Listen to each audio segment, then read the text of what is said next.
menceritakan siswa kelas 2 SMA bernama Oh Jisoo yang hidup seorang diri pasca ditinggalkan kedua orang tuanya. Di sekolah dia sangat pintar dan teladan. Sekilas dia terlihat seperti kutu buku dan pendiam.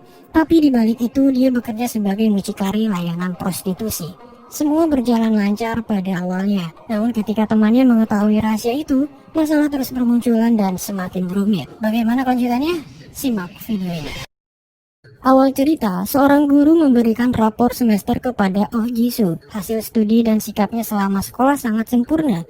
Sampai-sampai sang guru memberinya saran untuk melakukan beberapa kesalahan kecil supaya dia bisa belajar dari kesalahan itu. Takutnya, jika dia tidak belajar dari pengalamannya, dia akan membuat masalah yang sangat besar. Saat pulang, dia pergi ke loker umum di stasiun kereta. Dia mengambil sejumlah uang dari kantong, lalu menukarnya dengan kantong lain. Itu adalah metode transaksi Oji dan rekan kerjanya. Gak lama dari itu, aplikasi di handphonenya berbunyi dan muncul notif pertolongan. Scene berpindah, seorang PSK sedang disekap oleh pria parubaya. Wanita itu memanggil pertolongan melalui sebuah gelang khusus. Kemudian datanglah seorang pria tua kekar menampari pelaku hingga ketakutan. Pria itu bernama Lee Wang Chul. Dalam series ini, dia dipanggil dengan sebutan Tuan Lee. Setelah itu, Tuan Lee menelpon seseorang yang disebut Paman, yang dimana sosok Paman itu adalah Oji. Dengan suara yang disamarkan, Oji memberikan instruksi kepada Tuan Lee untuk meminta ganti rugi pada pelaku karena sudah menyakiti mitra kerjanya itu. 무슨 재해로 인한 미납 배상금 167만 7천 원이 발생했습니다. Setelah itu, kita diperlihatkan dengan dunia bisnis gelap yang dilakukan Oji selama ini. Dia menjadi seorang leader penyedia jasa keamanan bagi para PSK melalui aplikasi yang dia kembangkan. Secara teknis bisa disebut mucikari, dan sebagai pemimpin, Oji bekerja di balik layar tanpa ada seorang pun yang mengetahui. Dia bertugas untuk menerima pesanan lalu melaporkannya kepada Tuan Lee. Tuan Lee sendiri bertugas untuk mengantar PSK yang dipesan lalu melindunginya.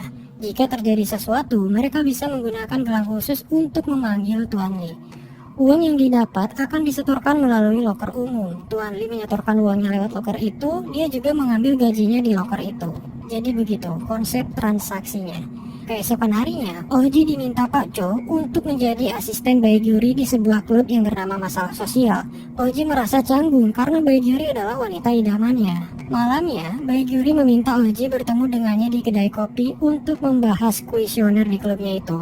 Bahagia bukan main ketika gebetan ngajak ketemuan, Oji menutup layanannya dan memberitahu Tuan Lee untuk libur sementara waktu. Di kedai kopi, Bae-gyuri yang menawan membuat Oji canggung. Tak lama dari itu, Oji mendapat notif pertolongan dari mitra kerjanya yang bernama Min Hye, yang juga teman sekelasnya sendiri. Posisinya di sini Min Hye hanya mengetahui Paman, jadi dia tidak tahu kalau Oji itu sosok Paman yang sebenarnya. Nah, di saat yang sama, Min Hye dihadapkan dengan 3 orang pria jahat. Nampaknya salah satu di antara mereka adalah pria parubaya sebelumnya yang ingin balas dendam kepada Tuan Lee. Tuan Lee yang lagi skip kerja, gak bisa bantu. Akhirnya Oji berusaha membantunya dan meninggalkan Gyuri. Sebagai teman, Oji tidak tega membiarkan Min Hye begitu saja. Selain itu, jika Min Hye menjadi korban dan masuk berita, bisnisnya juga akan diusut. Nah, karena tidak ada pilihan lain, Oji menelpon polisi untuk menakuti preman yang mengganggu Min Hye. Singkat cerita, para preman pun kabur dan Min Hye lolos dari kejadian itu. Sayangnya, seorang polisi menyadari kejanggalan di tempat itu. Kembali ke kedai, Gyuri sudah tidak ada. Besoknya Oji tertidur di meja sekolah dan Gyuri datang menghampirinya. Dia melihat 2 handphone milik Oji, yang satu ada di meja dan satu lagi ada di tas. Flashback sedikit, saat makan malam Gyuri terlihat kesal karena orang tuanya selalu memaksa dirinya menjadi CEO baru di perusahaan mereka.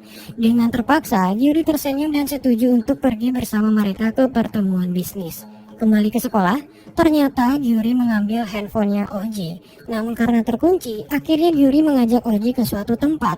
Di sana, Gyuri meyakinkan kembali Oji untuk bergabung dengan klubnya itu.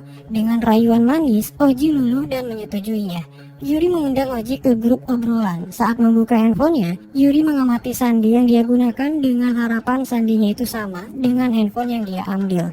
Ternyata, Gyuri berhasil membuka handphonenya Oji dan melihat percakapannya dengan Tuan Lee. Sementara itu, Oji terlihat senang karena dia bisa lebih dekat sama gebetannya itu. Namun tiba-tiba dia panik mengetahui handphone satunya telah hilang, yang dimana handphone itu sangat penting untuk menjalankan bisnisnya. Oji pergi mencari, GPS menandakan handphonenya ada di area sekolah. Kecurigaannya itu menghancurkan momen Kitae, pacarnya Minhee.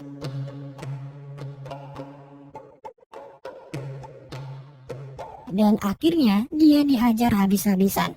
Untungnya ayah Oji datang menyelamatkannya. Sang ayah membawanya keluar untuk makan malam dan terjadi sedikit cekcok di antara mereka karena perbedaan pendapat. Tak lama dari itu Oji mendapat sinyal handphonenya bergerak di dekatnya. Dia meninggalkan ayahnya bergegas untuk mengejar sinyal tersebut. Di saat yang sama Gyuri tertawa lepas melihat foto-foto alay Oji di galerinya. Tiba-tiba dia terbungkam melihat foto gulungan uang yang sangat banyak. Tak lama dari itu, pesanan pekerjaan dari Minhee masuk. Gyuri menerimanya. Di sisi lain, Minhee tiba-tiba trauma dengan masa lalunya dan Tuan Lee pun datang membantu. Saat Tuan Lee menelpon nomor paman, dia malah menelpon Gyuri yang kebetulan ada di tempat yang sama. Kecurigaan mulai terjadi, namun sempat teratasi. Di rumah, Oji menghubungi Pak Lee dengan handphone lamanya, memberitahu dia bahwa tidak ada pekerjaan untuk sementara waktu.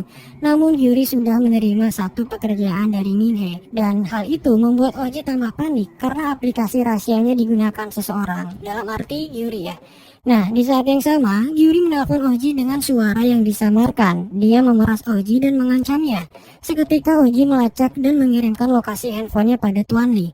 Gyuri yang menyadari Tuan Lee sedang memburunya, akhirnya dia pergi dari tempat kejadian itu. Keesokan harinya, Oji tidak sekolah karena dia terlalu takut. Gyuri datang mengantarkan kopi ke rumahnya. Mereka mengobrol seperti biasa karena Oji tidak menyadari bahwa Gyuri yang mengambil handphonenya.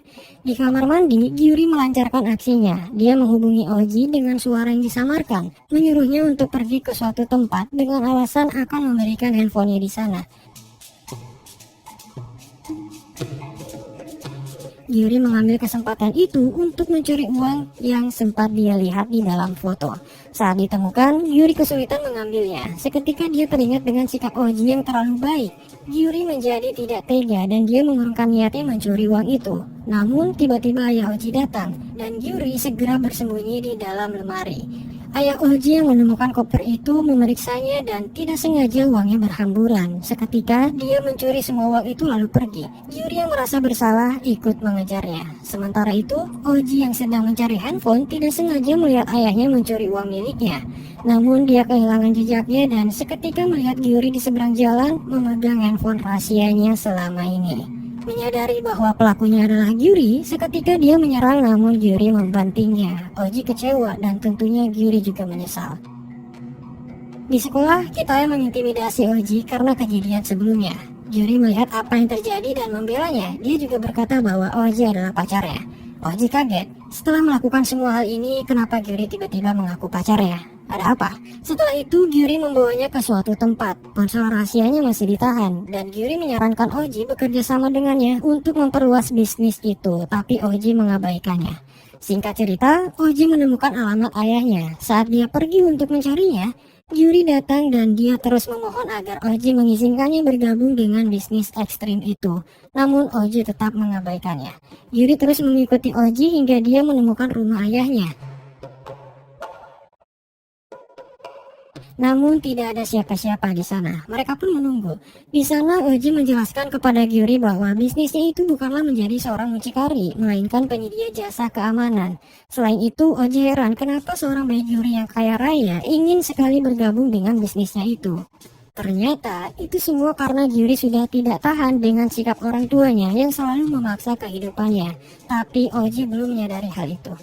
Esoknya, ayah Oji tiba. Dia diinterogasi oleh anaknya sendiri dan meminta uangnya dikembalikan. Bodohnya, ayah Oji mengikuti bisnis semacam Bitcoin abal-abal yang mengakibatkan semua uangnya itu hilang. Dengan kecewa, Oji kembali pulang. Sepanjang jalan dia terdiam menolak Gyuri untuk berbicara.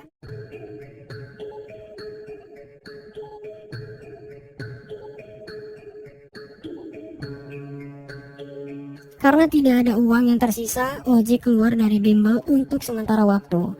Parahnya, bisnisnya kini mati total karena Tuan Lee tidak mau bekerja sebelum gaji barunya dikirim. Minhe datang kepada Tuan Lee menanyakan kapan dia bisa bekerja lagi. Tuan Lee menjelaskan keadaannya dan memberikannya saran untuk berhenti dari pekerjaan itu karena umur dan kondisi mental yang tidak baik. Sementara itu, Oji terus mencari uang dengan pekerjaan baru, tapi itu tidak cukup. Yuri yang merasa bersalah menawarkannya uang untuk memulai bisnisnya kembali. Oji menolaknya dan kemudian pergi. Itu karena Oji masih belum bisa memaafkan Yuri.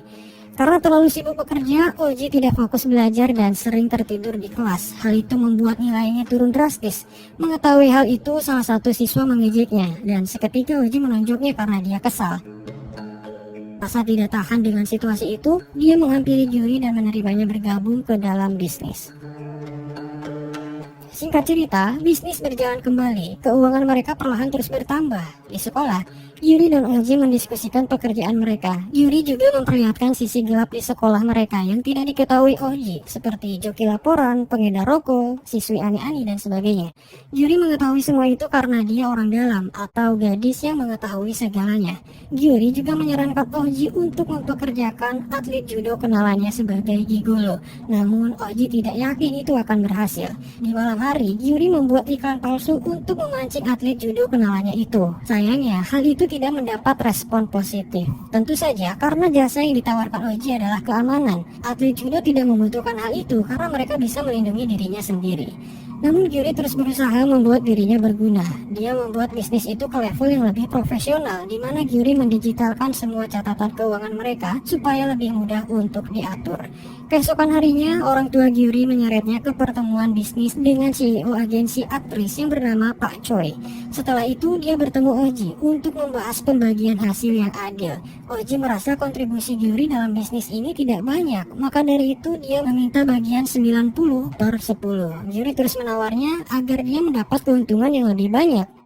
Karena Yuri ini terlalu manis untuk diabaikan, akhirnya kesepakatan jatuh ke 70/30. Saat di sekolah, Oji terus diganggu oleh Kitae dan teman-temannya. Dia masih kesal karena Oji merusak momennya saat itu. Kitae berencana untuk mempermalukan Oji saat razia sekolah diadakan. Dia menyuruh anak buahnya itu untuk menaruh mainan seks ke dalam tas Oji. Di saat yang sama, Kitae and the gang terciduk merokok oleh seorang polisi yang sebelumnya kita singgung. Minhe yang ada di sana membuat polisi itu semakin curiga karena tas yang dia gunakan sama persis dengan apa yang terlihat di CCTV. Jadi, polisi itu sedang mengusut kasus prostitusi di bawah umur. Nah, Minhe dicurigai menjadi korban karena kedapatan datang ke apartemen tempo hari waktu dia diselamatkan Oji. Tak lama dari itu, kepala sekolah mengadakan razia. Oji panik karena dia mencemaskan uang hasil prostitusi yang dia simpan di dalam tasnya. Yuri juga ikut panik karena dia udah bagian dari tim sekarang. Dia pun menyelinap keluar kelas dan menyalakan alarm kebakaran untuk mengalihkan perhatian. Razia pun dibatalkan dan Oji juga terselamatkan dari fitnah itu. Singkat cerita, Yuri menemukan tempat untuk menyimpan uang mereka, tepat di bawah kursi di ruang klub mereka sendiri. Di saat yang sama, Yuri menemukan mainan seks itu tersembunyi di dalam tas Oji. Yuri menggunanya sampai dia menyadari bahwa ibunya datang menjemput. Singkat cerita, Yuri menghadiri acara audisi yang diadakan agensi Pak Choi. Yuri melihat salah satu kenalannya yang bernama Taerim gagal dalam audisi itu. Yuri merasa ini situasi yang tepat. Dia meminta Oji mengirimkan iklan palsu untuk memancingnya agar mau bekerja sebagai gigolo. Nampaknya Taerim tertarik dengan ajakan itu karena upah yang ditawarkan lumayan besar. Scene beralih, Oji dan Yuri memberi Tuan Lee iPad baru dan instruksi untuk menggunakannya. Mereka ingin membuat bisnisnya itu menjadi lebih berkembang lagi. Di malam hari, Yuri datang ke rumah Oji dan berkata dia akan menginap. Setelah itu, kita diperlihatkan dengan Taerim yang canggung di hari pertamanya bekerja. Sosok paman berhasil meyakinkannya bahwa dia akan dilindungi oleh Tuan Lee yang senantiasa menunggunya. Ternyata klien yang memesan Taerim adalah orang sewaan. Dia diminta untuk bersikap baik kepada Taerim. Hal itu bertujuan agar Taerim percaya bahwa pekerjaannya itu aman. Yuri merasa sangat terpukau dengan rencana Oji itu. Seketika dia memeluknya. Untungnya mereka tidak terbawa suasana dan masih bisa mengendalikan diri. Ditambah si Oji ini polos banget orangnya, jadi tidak terjadi apa-apa.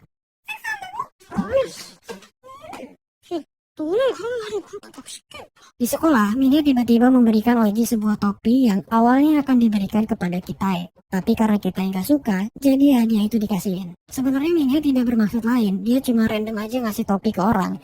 Tapi Gyuri yang melihat nampaknya cemburu, dia jadi bersikap dingin kepada Oji saat itu. Ketika mereka menuju ruang konseling, mereka melihat seorang polisi atau lebih tepatnya detektif Lee sedang duduk bersama Minhye dan mewawancarainya. Saksikan kelanjutannya di part berikutnya.